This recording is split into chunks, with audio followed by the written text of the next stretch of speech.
Have you ever been in a situation where you genuinely meant well and wanted to offer sincere feedback, but made the other person angry and the relationship became tense? Or have you ever felt hurt or wounded by someone's words, but didn't know how to express them so they'd understand, forcing you to swallow your frustration? Or perhaps you have misspoken, saying things that sadden someone you love, only to regret it immensely afterward. I believe that every single one of us has experienced moments like these. Moments where words came out before we thought.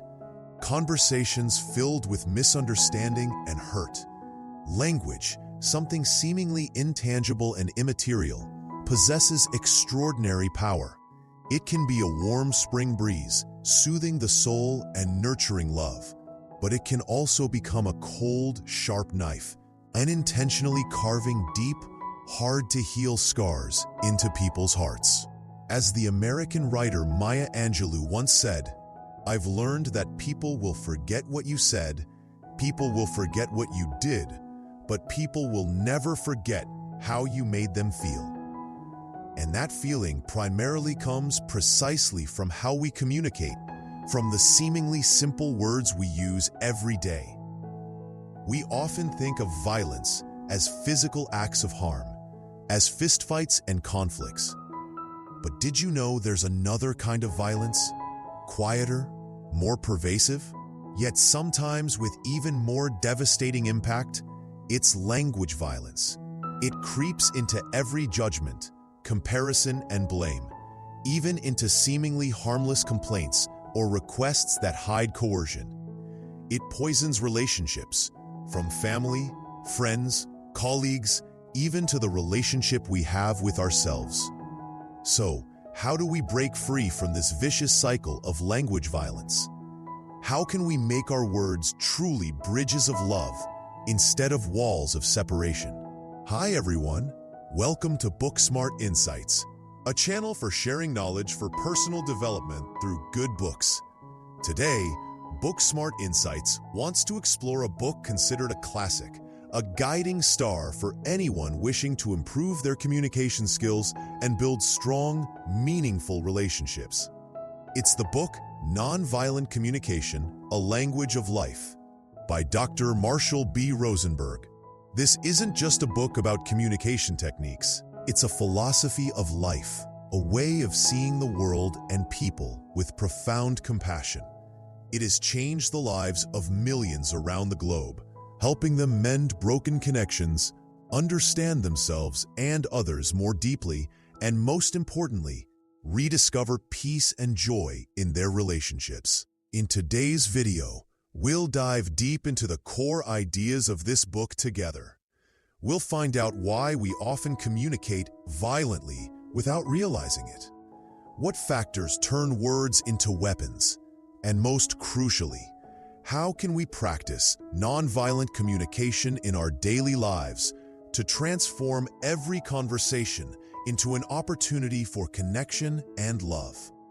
Prepare yourself with an open mind, ears ready to listen, and perhaps a warm cup of tea, because what we're about to discover might completely change how you view communication and your life. All right, let's embark on this fascinating journey together. Before we get to the solutions, we need to fully understand the problem. Dr. Marshall Rosenberg, drawing on decades of experience in clinical psychology and conflict mediation worldwide, he was even nominated for the Nobel Peace Prize, pointed out that the root of so much conflict and suffering in relationships stems from how we think and use language.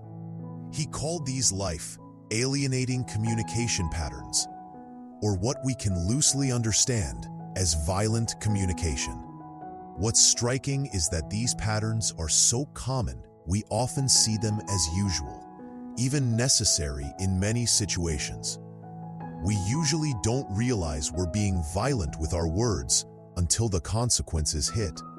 The hurt feelings, the distance created, the walls erected between people. So what are these hidden saboteurs in our communication?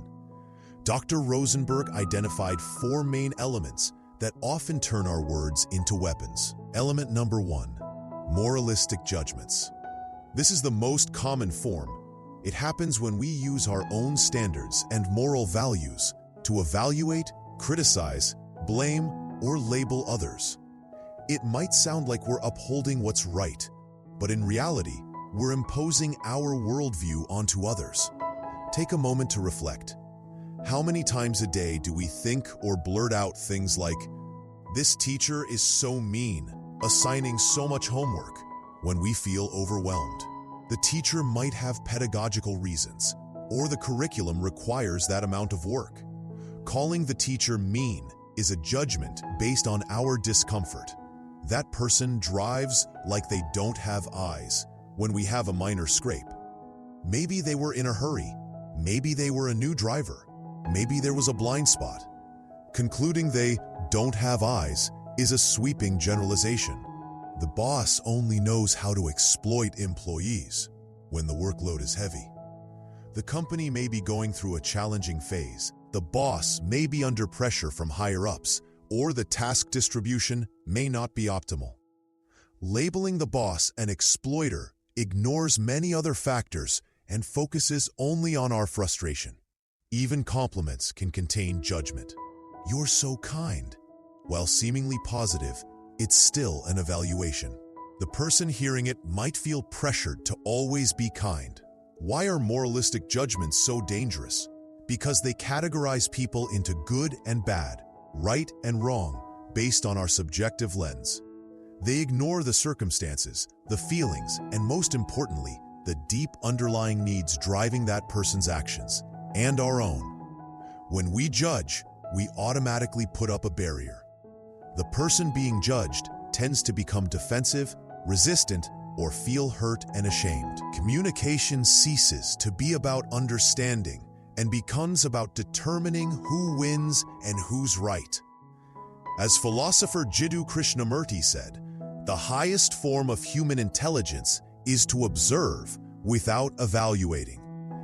Yet, we often do the opposite, evaluate without or with very little observation. Many people share that when they start practicing nonviolent communication, recognizing and halting these automatic judgments in their heads is one of the biggest challenges. One comment I read said, "I realized I judge people constantly, from how they dress to how they talk. It's scary to know I've lived like that for so long, but recognizing it is the first step to change." That's exactly right, my friends. Awareness is the first key. Element number 2, comparisons. Comparisons are a toxic communication habit, yet they are used frequently, especially within families and academic or work environments. Parents compare their child to the neighbor's kid or to siblings. "Why can't you be as smart as friend A? Look at your brother or sister, so well-behaved and diligent, unlike you." Spouses compare each other to others. Other people's husbands' wives are so considerate, unlike you. We compare ourselves to friends, colleagues, and celebrities on social media. How come they're so successful while I'm still stuck? She's beautiful, talented, has a happy family, and look at me. Dr. Rosenberg quotes a poignant saying, "If you want to live a miserable life, compare yourself to others." Why? Because comparison kills joy and gratitude for what we currently have. It makes us constantly feel lacking, inferior, and dissatisfied. It breeds competition and envy instead of healthy admiration and learning. When compared, we feel like we're not good enough, not recognized, or even useless. Unconditional love and acceptance seem to vanish, replaced by pressure to become someone else. This is especially damaging for children, affecting their self-esteem and healthy development. A parent on a forum shared, "Since reading Nonviolent Communication, I've completely stopped comparing my two children. Instead, I focus on acknowledging each child's individual effort and strengths." Surprisingly, this small change has made the family atmosphere much happier, and the kids argue less. This is a fantastic testament to the power of abandoning the toxic habit of comparison. Element number 3, denial of responsibility. We often avoid taking responsibility for our actions, thoughts, and feelings. The language we use daily clearly reflects this. Notice these common phrases. I have to do this. For example, my boss makes me work overtime. This implies we have no choice, that we are victims of circumstances or other people. It strips us of our power and autonomy. Blaming external factors. I was late because of traffic. I didn't do well on the test because it was too hard. I got angry because he said those hurtful things. When we blame, we place the cause of our feelings and actions outside ourselves instead of looking within. Citing rules, orders, and group pressure, it's company policy. Everyone else does it. I was just following orders. Another form of denying responsibility, more subtle but also very common, is complaining.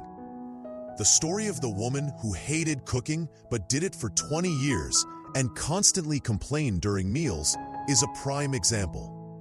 On the surface, she seemed to be seeking empathy and a shared burden.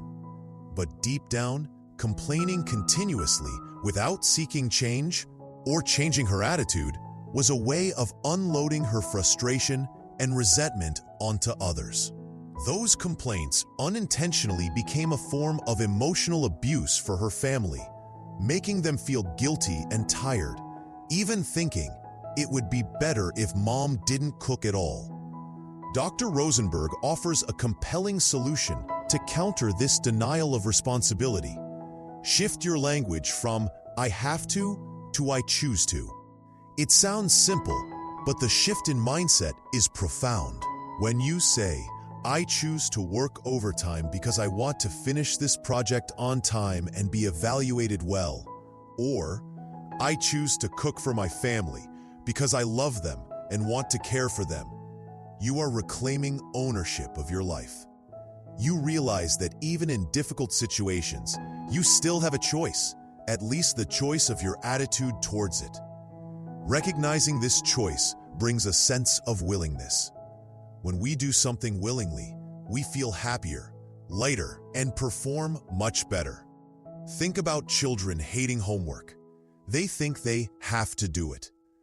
The more parents force and scold, the more this belief is reinforced, leading to resistance or doing it miserably. But if we can help children understand that they choose to do homework because they want to understand the material better, want good results, and want a better future, helping them see this requires patience and skill. Their attitude towards learning can change dramatically. Element number 4, making demands or threats. This final element is also very common, especially in close relationships. We often express our desires, not sincere requests, as disguised commands containing coercion, threats, or emotional manipulation. How can you tell if a request is actually a demand? It's when, if the request isn't met, the requester starts criticizing, blaming, or making the other person feel guilty or obligated. For example, the mother tells her child, "Your grade on this test was too low. Mommy is very sad." It sounds gentle and affectionate, right? But it's actually a form of violent communication. Why? Blame. The statement implicitly places all responsibility for the mother's sadness onto the child. Mommy is sad because your grade was low. In reality, mom is sad because her needs, perhaps the need to see her child progressing, the need for reassurance about the child's future, or even the need to save face with others, are not being met. 2. Emotional blackmail. The child hears this and feels guilty and remorseful for making mommy sad. They might try harder next time, but not out of joy for learning, but rather out of fear of making mom sad again. The motivation comes from fear and guilt, not from within. Phrases like, "If you loved me, you would," "A good friend would never," "I feel so lonely going by myself, aren't you coming with me?" then getting sulky if the other person refuses, can all be demands cleverly disguised with emotion. They bind others, stripping them of their freedom of choice, and in the long run, erode trust and sincerity in the relationship. Another variation is not daring to say what we want, but only stating what we don't want, expecting the other person to magically guess our intentions.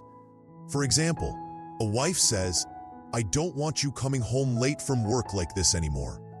What does she really want?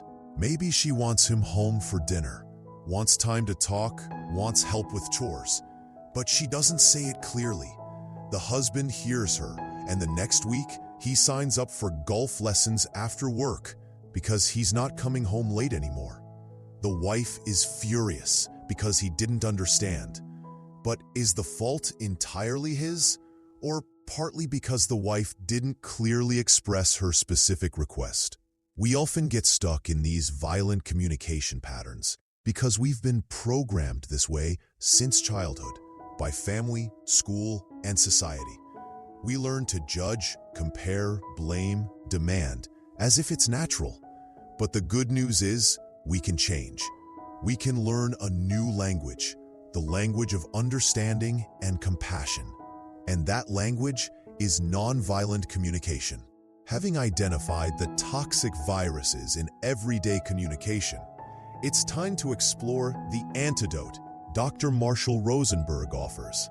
This is the nonviolent communication model with its 4 core components. Imagine nonviolent communication as a formula, a map to help us navigate difficult conversations effectively and build genuine connections. These 4 steps don't necessarily have to be followed in rigid order, but understanding and practicing each helps us communicate more consciously and compassionately. The 4 components are observations, feelings, needs, and requests. Let's dive deep into each element. Step 1. Observations. Seeing reality without judgment. This is the foundational step.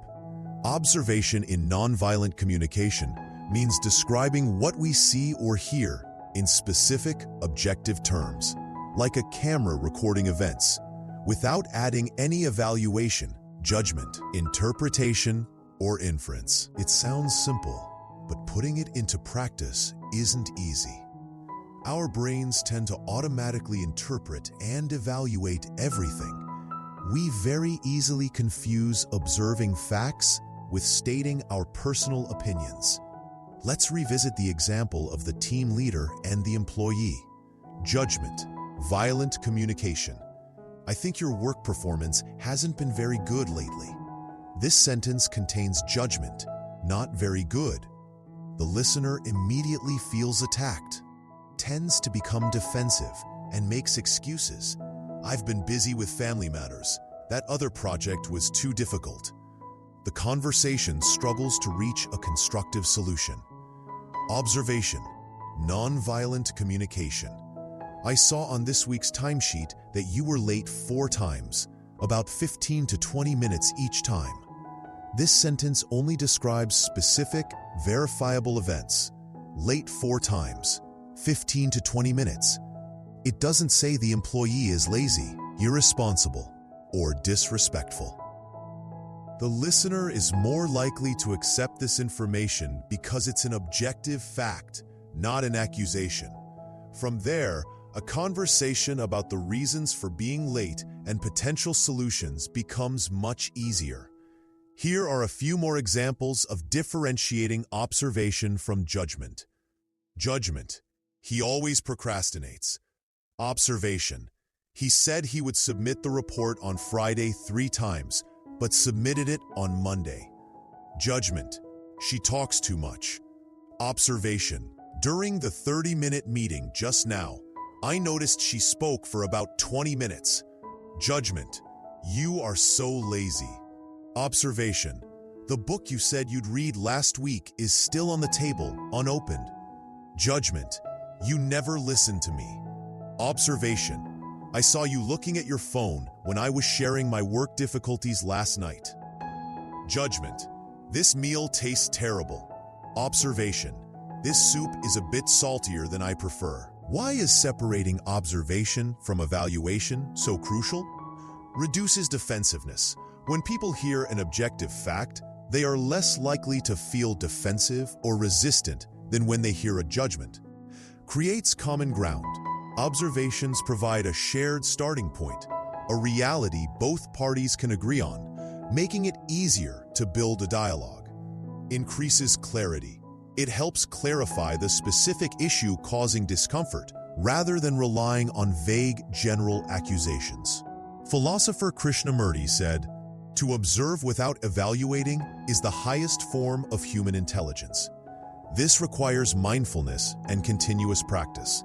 We need to become aware of our automatic tendency to judge and consciously try to rephrase using objective observational language.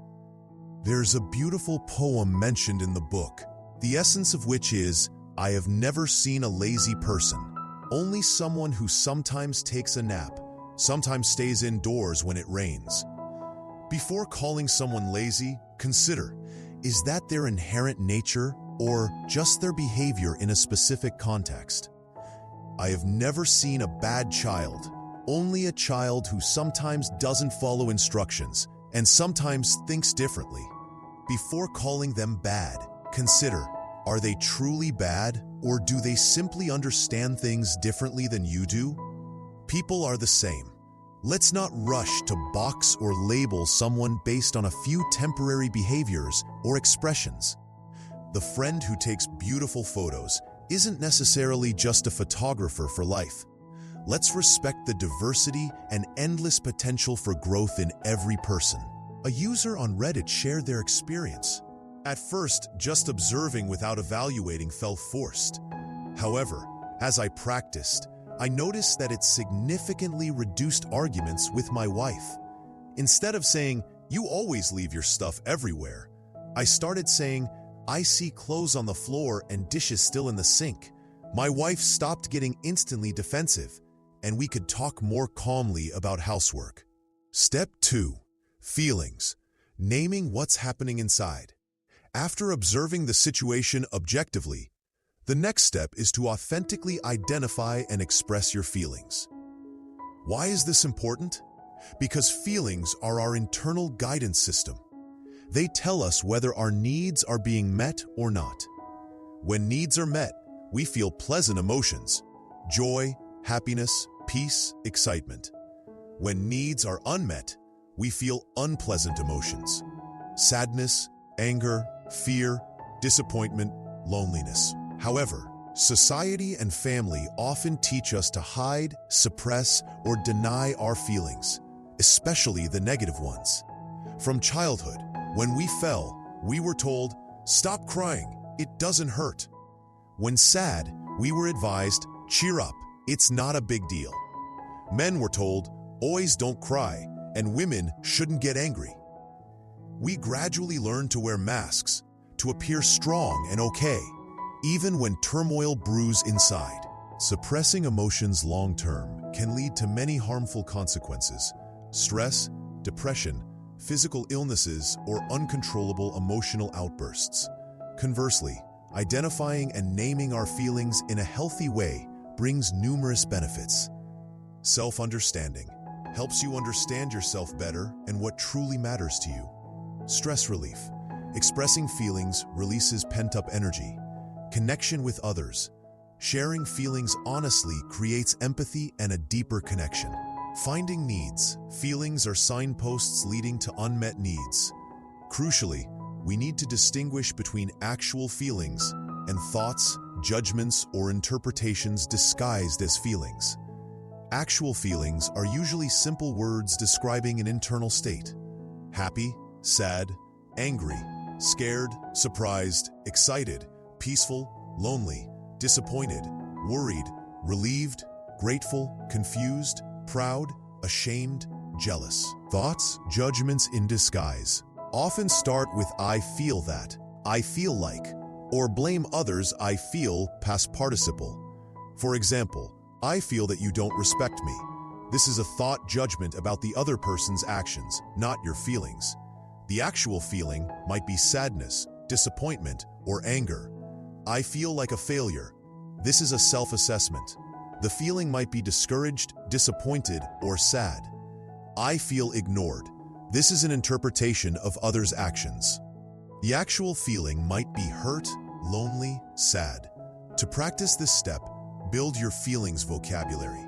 When an uncomfortable or pleasant sensation arises, pause, take a deep breath, and ask yourself, what am I truly feeling right now? Try to find the most accurate word to describe that state. For example, instead of saying to a husband who hasn't come home for several nights, "Do you even consider this a home anymore?" This is accusatory, judgmental. Try starting with observation plus feeling. You haven't been home for dinner for 3 nights. Observation. I feel lonely and worried. Feeling. This way of expressing opens the door to understanding instead of slamming it shut with anger and accusation. Many readers of Nonviolent Communication share that learning to name feelings was a turning point. One person wrote, "Before, I only knew I was annoyed or upset. After learning nonviolent communication, I realized that underneath the upset could be feelings of helplessness, disappointment, or fear. Naming the feelings correctly helps me understand myself better and know what I need." Step 3. Needs. Discovering the deep motivations. This is the heart of nonviolent communication. After observing the situation and identifying your feelings, the crucial next step is to uncover the universal human needs that are being met or unmet, leading to those feelings. Dr. Rosenberg believed that all human actions, whether positive or negative, clumsy or skillful, are attempts, conscious or unconscious, to meet our basic, legitimate needs. When needs are met, we feel pleasant emotions. When needs are thwarted, we feel unpleasant emotions. Crucially important, needs in nonviolent communication are universal, abstract values, not tied to a specific person, action, or object. They are what all of us require to survive and thrive fully. Some examples of universal human needs: subsistence and safety, air, water, food, rest, shelter, physical safety, financial security, health, connection and belonging, love, acceptance, understanding, empathy, care, respect, trust, closeness, communication, autonomy and freedom, choice, independence, space, freedom of thought, freedom of expression, meaning and contribution, purpose, personal growth, creativity, contribution, effectiveness, learning, challenge, play and enjoyment, fun, laughter, relaxation, beauty, harmony. Why is identifying needs so important? 1. Understand the root cause. It helps us understand the deep reasons behind our own and others' feelings and behaviors, instead of just looking at the surface. Behind every anger is an unmet need. Marshall Rosenberg. 2. Take responsibility for feelings. Nonviolent communication emphasizes that our feelings stem from our needs, not directly caused by others' actions. Others' actions are merely triggers.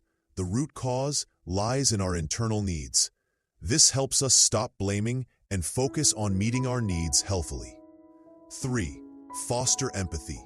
Realizing that we and others share the exact fundamental needs, even if expressed differently, makes it easier to empathize and connect. Needs are the common ground connecting humanity. To practice this step, after naming your feeling, ask yourself, I feel because I need. Let's revisit the examples. The mother seeing her child's low grade. When I see your test score, observation, I feel worried. Feeling, because I need reassurance about your learning and future. Need. This phrasing is vastly different from I'm sad because of your grade. It expresses responsibility for the mother's feelings and needs instead of blaming the child. The wife whose husband isn't home for dinner. You haven't been home for dinner for 3 nights. Observation.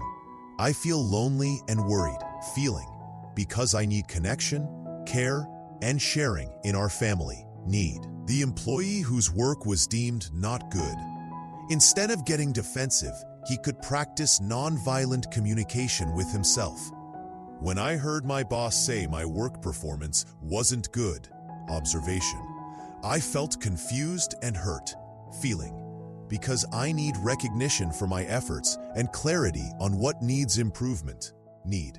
Connecting feelings to needs helps us understand ourselves clearly and helps others understand us better. When you state your needs sincerely, the listener is more likely to empathize and cooperate. A comment on Goodreads about the book. The part about needs truly opened my mind. I realized I often focused only on others' actions and forgot about my own and their deep needs. Understanding needs helps me see conflicts from a completely different, more compassionate perspective. Step 4. Requests. Asking for specific actions. Having completed the first 3 steps, observing the situation, identifying feelings, and determining needs, the final step is making a specific, clear, feasible request for an action to help meet that need. This is where we turn understanding into action. However, there's a huge difference between a request in nonviolent communication and a demand we discussed earlier. Request. A sincere proposal that allows the listener to say yes or no without fear of punishment, criticism, or guilt-tripping. The person making the request is willing to hear no and continue the dialogue to find other solutions that meet everyone's needs. Demand. A requirement, implicitly or explicitly coercive. If the listener refuses, they face negative consequences, criticism, punishment, being made to feel guilty. How do you make an effective request in the spirit of nonviolent communication? 1. Positive. State clearly what you want the other person to do rather than what you don't want. Avoid. Don't come home late anymore. Prefer. Would you be willing to try to be home before 7 p.m. at least 3 nights a week so we can have dinner together as a family? 2. Specific and concrete. Use clear, observable action language. Avoid. I want you to be more considerate. What does considerate look like? Very vague. Prefer. When I'm sharing about my workday, would you be willing to put down your phone and look at me while you listen? 3. Feasible. Ensure your request is something the listener is capable of doing. 4. Phrased as a question, not a statement. Show respect for the listener's choice. Use phrases like, would you be willing to, I. Could you please, and would it be okay if, I. 5. Separate request from need. Sometimes we confuse requests, specific actions, with needs, abstract values. A request is just one of many possible ways to meet a need. If this request isn't met, we can explore other strategies. Let's try combining all 4 steps into a complete, nonviolent communication message. Example of the colleague leaving important documents on the desk. Observation. I see the important documents I gave you yesterday are still lying on your desk. Feeling. I'm feeling a bit worried and slightly disappointed. Need. Because I really need reassurance and trust that these papers are kept confidential, as it affects our shared work. Request. So would you please be willing to put these documents in the drawer and lock it right now? When hearing a message expressed so fully and sincerely, the colleague understands the situation, your feelings, your needs, and the reason behind the request. They feel respected because you made a request, not a demand, and are much more likely to cooperate than if you had just snapped. Why did you leave the documents lying around like that? Another crucial point is being prepared to hear no. If the colleague replies, "Sorry, I'm on an urgent call right now. Can I put them away in 5 minutes?" You can respond with understanding and seek a common solution rather than getting angry because your request wasn't met immediately. Many nonviolent communication practitioners share that learning to make clear, positive, and respectful requests has helped them resolve countless unnecessary misunderstandings and conflicts in their relationships. It helps them ask for what they want directly while maintaining harmony. So far, we've focused on how to express ourselves non-violently.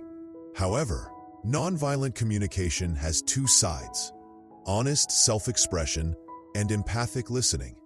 If we only know how to talk, but not how to listen, we still can't build true connections. Dr. Rosenberg emphasizes that empathic listening is a vital skill, perhaps even more important than expression. Why?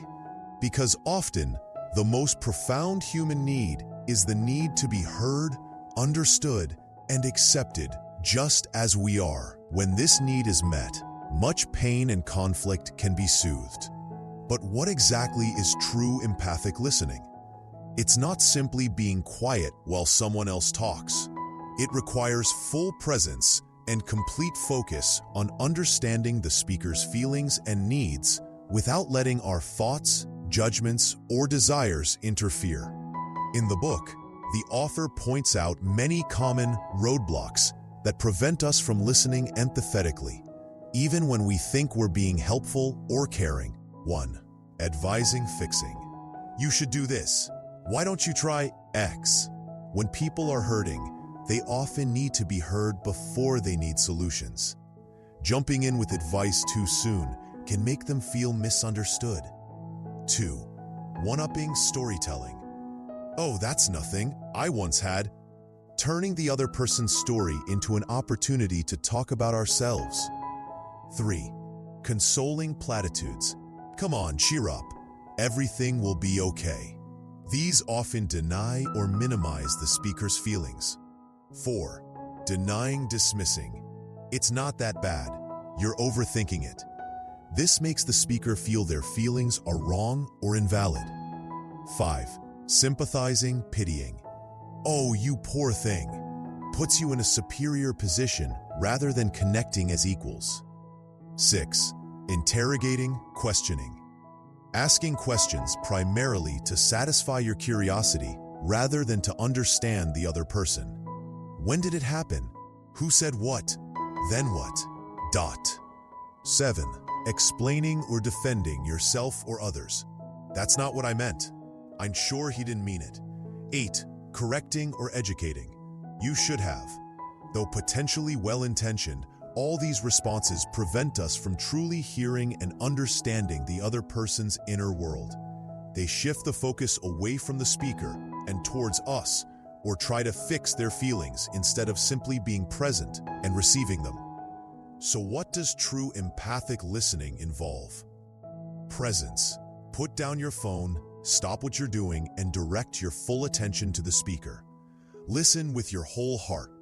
Try to sense what the speaker is feeling and what needs might be alive in them behind their words. The ear is the avenue to the heart, the author wrote. Non-judgment. Temporarily suspend all your preconceptions, thoughts, and evaluations. Focus solely on understanding the other person's perspective. Reflecting back, if appropriate. Sometimes, to ensure understanding and help the speaker feel heard, you can reflect back what you're hearing about their feelings and needs, phrased as a question. For example, are you feeling disappointed because you need more support? It sounds like you're feeling really lonely and needing connection. So you're feeling excited because your need for creativity is being met? This reflection isn't about giving your opinion, but checking your understanding and allowing the speaker to clarify or delve deeper into their feelings and needs. Empathic silence. Sometimes a silent, sincere presence is more powerful than words. Just being there, listening, and holding space for the other person allows them to connect with themselves. Empathic listening is a precious gift we can offer others. It creates a safe space where all feelings are accepted and all needs are respected. In that space, healing and connection can happen. As psychologist Carl Rogers said, "The greatest gift I can conceive of having from anyone is to be seen by them, heard by them, to be understood and touched by them." Many nonviolent communication readers admit that learning to listen empathetically is much more complicated than learning to express themselves. It requires patience, humility, and the ability to temporarily set aside our ego. But the rewards are immense: deeper relationships, greater trust, and more effective conflict resolution. Learning about the 4 steps of nonviolent communication and empathic listening is one thing, but applying them in real life, especially in tense situations, is another challenge. Many of you might have questions lingering. Doesn't nonviolent communication sound robotic or unnatural? It's true that initially, when you first try using the observation, feeling, need, request structure, it might feel a bit awkward, like learning a new language or a new dance move. But the goal of nonviolent communication isn't to rigidly follow a formula, but to embody the spirit behind it: honesty, compassion, and the desire to connect. Once you truly understand and feel the meaning of each step, you can express them flexibly and naturally in your own words, as long as you maintain clarity, respect, and focus on feelings and needs. What matters is your intention. Are you trying to win, prove you're right, or are you trying to understand and connect? How can I use nonviolent communication when I'm angry? When you're angry, the first step isn't to immediately try to speak nonviolent communication, because reason is often overwhelmed by emotion. Give yourself space and time to calm down. You can stop. Don't react immediately. Breathe deeply. Observe the anger. Notice the physical sensations: racing heart, flushed face. Don't judge yourself. Accept your anger. It's normal. Search for the need. Ask yourself, why am I angry? What need of mine is not being met? The need for respect, to be heard, for safety, for fairness. Practice self-empathy. Give yourself the understanding and acceptance you wish to receive from others. Once you're calmer and clearer about your feelings and needs, you can effectively express them to the other person using nonviolent communication language. Remember, anger is an important signal that some needs are being ignored. Nonviolent communication helps us express anger constructively instead of suppressing it or exploding destructively. What if I use nonviolent communication, but the other person doesn't? This is a very common question. You can't control how others communicate, but you can always control how you respond and choose to communicate. Keep listening empathetically. Even if the other person is judging or blaming, try to listen for the feelings and needs hidden behind their words. What might they be feeling? What might they be needing? Your demonstration of understanding can lower their defensiveness. Protect yourself non-violently. If the conversation becomes too toxic, you can pause it. You can say, "I'm feeling a bit overwhelmed/confused right now. Could we take a break from this conversation and come back to it later?" Be persistent. Your consistent use of nonviolent communication can gradually influence how others interact with you. They might feel safer, more heard, and more open over time. Nonviolent communication and self-empathy. An incredibly important application of nonviolent communication is turning the process inward, applying the 4 steps to ourselves. When you make a mistake, feel disappointed in yourself, or are going through difficult emotions, try observation. What specific action or thought occurred? Non-judgmentally, "I messed up that task," instead of "I'm useless." Feeling. What am I feeling? Disappointed, sad, ashamed, scared? Need. What unmet need is this feeling connected to? Need for competence, acceptance, security, love. Seek strategy, request of self. What can I do to address this need right now? Rest, seek support, learn from mistakes, practice self-forgiveness. Self-empathy helps us treat ourselves with compassion instead of harsh self-criticism. It's the foundation for healing and growth. The book, Nonviolent Communication, doesn't just offer a communication toolkit, but also invites us on a journey of shifting consciousness. It helps us see the shared humanity behind all actions, whether our own or others. It teaches us how to connect with the natural compassion within each of us. On forums, blogs, or in reviews of the book, it's easy to find emotional testimonials about nonviolent communication's impact. This book saved my marriage. We learned to truly listen and state our needs instead of just yelling at each other. As a teacher, nonviolent communication helps me connect with students in a whole new way. I understand their disruptive behavior often stems from unmet needs. I used to be very judgmental and critical. Nonviolent communication taught me to look deeper and find empathy. My life has become so much lighter. Learning self-empathy was the best thing I got from nonviolent communication. It helped me through tough times and to love myself more. Of course, nonviolent communication isn't a magic wand that solves every problem instantly. It requires persistent practice, the courage to face true feelings, and a commitment to building relationships based on respect and understanding. But the effort will undoubtedly yield worthy rewards. So we've journeyed together through a rather long and deep exploration of Marshall Rosenberg's nonviolent communication. From identifying common forms of violent communication, like judging, comparing, denying responsibility, and making demands, to learning and practicing the 4 steps of nonviolent communication. Objective observation, naming feelings, identifying needs, and making specific requests. We also stressed the importance of empathetic listening and how to apply nonviolent communication to cultivate self-compassion. As we've seen, nonviolent communication is more than just a set of skills or techniques.